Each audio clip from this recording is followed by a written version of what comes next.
breaking news from Fox Sports. The Lakers have announced they have fired coach Luke Walton. So the season just ended a few days ago. It was 37-45. Lakers had 47 losses last year and 56 the year before. The former Golden State assistant out as Lakers head coach. Wow. So Luke Walton done in LA. He's going to Sacramento. So he is going to Sacramento. I think so. I think he's going to Sac. So he's trading in Magic Johnson for Vlade Divac. I mean, it's amazing how this all works. So you're calling it right now. He is going to Sacramento. He's going to Sac. He's Vlade. He's going with those younger guys. What's his name? Fox. De'Aaron Fox. Yeah, they're talented. They're very talented and they're young. And I think Luke can get them on the right track. And they don't have the baggage. De'Aaron Fox doesn't have the baggage that came with some of the. Fair or not, what you want to say about Lonzo Ball, that he did come with baggage because his dad was always talking. All right, so Luke Walton, Steve DeSager just reporting, is done, fired by the LA Lakers. Like, the idea that they were going to keep Luke Walton after Magic left didn't make any sense to me, because if they were going to keep Luke Walton, what you're saying is, we don't care what LeBron says, Luke Walton's our guy. So I give him credit for that, because had that been the case, then I think a potential LeBron trade is on the table, because they were clearly picking Luke Walton over LeBron, right or wrong. We had heard that LeBron James and Luke Walton didn't really coexist well during the season. Mm-hmm. And so now Luke Walton is done. And the reason I bring up Titanic, some people look at that as a love story. I look at it as a guy who crashed his boat into a glacier and everybody drowned. That's how the Lakers look. Because what we all thought was a love story between LeBron and LA turned into a guy crashing into a glacier and everybody's in the water trying to figure out how they're going to save their own lives. Now we know Magic gone, Luke Walton gone. What's the next move in LA? Because apparently Rob Pelinka is there. Yeah, you know what? I'm not really sold on Rob Pelinka. No disrespect to Rob, but he's never done this job before. One, and two is he was on the other side of the fence, right? He was an agent at one point in time, and his name doesn't. He burned some bridges. Yeah, man. It doesn't give you butterflies when you're going around, right? It's not butterflies in the stomach when you're going around with Rob. Now you're on that side where you have to pick free agents and you have to talk to their agents. And these guys have a relationship with Rob that we don't know about, and it's not the best relationships. So should I send my guy to you? I don't know about that. I want you to suffer a little bit. It could be that vindictive thing too, going to the Lakers, because like I said before the show started, there wasn't any before LeBron James, maybe Dwight Howard, there wasn't even big free agents to come to the Lakers. No. Never. You can forget about it. Greg Monroe chose Milwaukee over LA. Greg Monroe chose the place that Jeffrey Dahmer used to live over palm trees and beaches. I'm telling you, like a lot of guys passed. LaMarcus Aldridge laughed at their presentation. Dwight Howard laughed at their presentation. It's very arrogant, right? Paul George wouldn't even have an interview with the Lakers. And what Kobe said, but that's what's one Kobe. And Kobe's like, listen, we don't have to.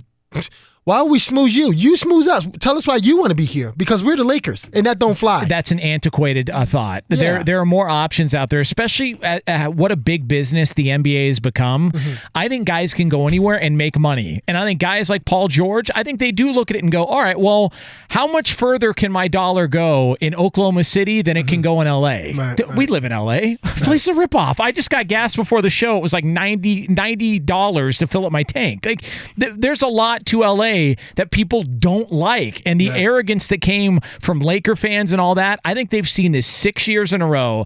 They're one of the laughing stocks of sports, and I think fans are looking around going, all right, what are we doing here? Right. You can make money anywhere, right? And how many Lakers have played for the Lakers since Magic Johnson? A lot of them. Yes. And it's only two of them when it comes to business savvy, is Kobe Bryant and Magic Johnson. So when Magic pitches, not saying Magic's doing it, but when you pitch that you can be like Magic in business, well, there's a lot of people that played for them that don't have the business arguments or the relationships like a Magic Johnson. That's not how it works. I can make money like Dwayne Wade and not be a Laker. I can make money like Chris Paul or Carmelo Anthony or whoever it is and not be a Laker. that is possible now. Right? Yeah, I mean, Kevin Garnett. Yeah, exactly. Kevin Garnett played in Minnesota and Boston. Right. I think he's made, if he's not made more money than anybody, he's at least in the top 3 to 5. Played Minnesota, Boston, and Brooklyn at the end of his career when he was pretty much finished. Right. I mean, those aren't, sunshine and beaches and the Laker prestige. I think there's an arrogance that has come with the Laker organization. So true. And they got to check that at the door. And the longer you keep bringing in retreads or people from the old Laker era, the longer you're going to keep bringing that same attitude and same arrogance into the organization. And at some point, I know nobody wants to do this because she's really nice, but I've been saying this for a while. There's one constant over the last 6 years since the Lakers have been firing GMs or coaches or signing players, trading players, drafting players. The one constant is Jeannie Buss. Mm-hmm. Mm-hmm. Yeah. I mean, when is anybody going to say, hey, maybe she's not like doing this right? Because she's the same person there, and it's the same disaster every single season. And the Magic hit it on the nose, right? Magic's like, you know what? I'm Irving here. I want to go back to being Magic. Everybody loves Jeannie. Go back to being Jeannie. Stay behind the scenes. Let somebody else take all the heavy hits. Leave it alone kind of thing. Because it's harder than you think when you're the front, right? When you're the front face. It's very hard then, right? Like Doc Rivers will tell you. Like, I needed Lawrence Frank and I needed Jerry West so I can do me. Yeah. And Jeannie's amazing. I love Jeannie. I love Magic. But Magic, I don't want you in a talk show. Right? That didn't do well. I don't want you being a coach. That didn't do well. Right? Certain things you're great at and certain things you need to back up. It's why I always said when Magic got hired, everybody was jumping for joy around here. And I remember saying at the time, why do you just all of a sudden assume this is going to work? Because you know his name? Like, look, I got a great mechanic. I don't want him making me a steak. No offense, but like you're good at something. You're just maybe not good at others. Right, I mean, like I do radio. Don't ask me to make you something on the stove. I don't know how to cook. It's not my thing. Especially when you just got finished messing with the engine and your hands are oily. Yeah, of course. And look, those. And by the way, you love how every mechanic uses the same rag to wipe his hand. Like, come on, man. Can you at least like change those out once in a while? Like, what the hell is that? Like, come on, man. Don't touch my avocado if you've had your hand on the carburetor for 2 hours. You want some more salt? Yeah. Salt? Yeah. What are you, Salt Bay? And there's Pennzoil dripping off his elbow. No, I look at this situation with the Lakers, and I'm just not surprised that it didn't work because you hired people that didn't have a lot of experience. Let me ask you this. If Magic wasn't a former Laker, if Luke Walton wasn't a former Laker, would they have been hired by the Lakers? No. No shot. No way. No. No way, no how. Who's that, Rob Parker? No way. No how. Yeah. With a lot of spit on the bottom of his lip. Of course. It's like, yo, of course. Rob, I love you, bro. Come on. Suck that spit up.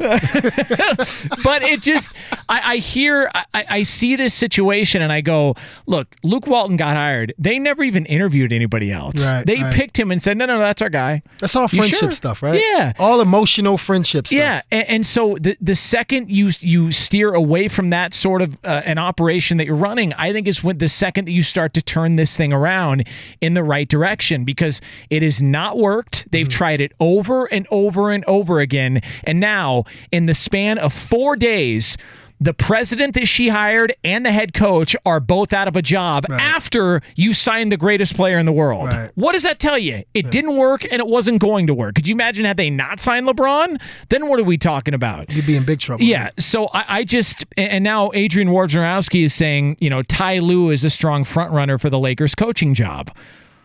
But again, he's a former Laker. LeBron, like I think you got to step outside of yourself and really take a chance sometimes. And I'll give Danny Ainge credit for this. When they hired Brad Stevens, nobody was rumored to think Brad Stevens was getting the job with the Celtics. Well, they had a cushion too, right? They had a cushion. It wasn't like, I need you to win right now. It was like kind of, not saying Danny Ainge like protected himself, but it was kind of like, you know what? I'm going to get this college coach. If it works, amazing. I look amazing. If it don't work, it's still okay because we're rebuilding, blah, blah, blah, blah, kind of thing. And also, the part that stood out to me when he signed Brad Stevens and hired him as head coach, they gave him a 6-year deal. Right. They basically said, hey, relax. Yeah.